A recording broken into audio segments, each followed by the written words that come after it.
दोस्तों, प्रकृति समृद्धि और विरासत की भूमि हमारा झारखंड।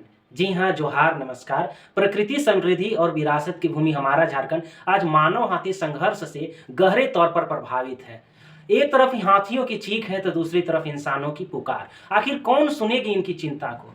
जी हाँ, आज के अपने एडिटोरियल में मैंने यह बतलाया है कि कैसे मानव हाथी संघर्ष ने झारखंड में समाज को प्रभावित कर दिया, अर्थव्यवस्था को प्रभावित कर दिया, मानवता को प्रभावित कर दिया और जल जंगल जमीन को प्रभावित कर दिया। आज झारखंड मानव हाथी संघर्ष से गहरे तौर पर प्रभावित है और मैंने अपने द्वारा लिखे इस एडिटोरियल में इस बात का एक पूर्ण विश्लेषण किया है।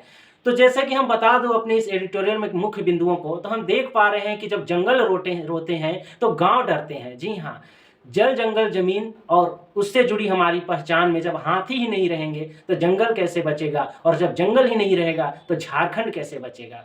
हम बात करें उनकी प्राकृतिक आवासों की, तो लगातार हाथियों के प्राकृतिक आवास सिकुड़ते जा रहे हैं। उनके पुराने मार्गों में तो विकास की कई सारी रचनाएं जो है वह स्थापित हो गई है, लेकिन उनके लिए जो जंगल है वह संरक्षित नहीं रह पाए। जंगल उजड़ता गया, भोजन सिमटता गया। खनन के कारण होने वाले विस्फोटों ने उन्हें बस्तियों की ओर आने के लिए विवश कर दिया।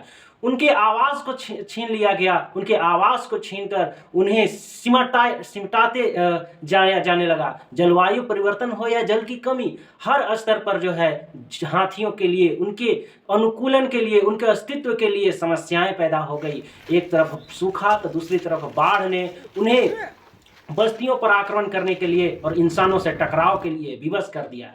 मानव हाथी संघर्षों ने समाज और अर्थव्यवस्था को गहरे तौर पर प्रभावित कर दिया।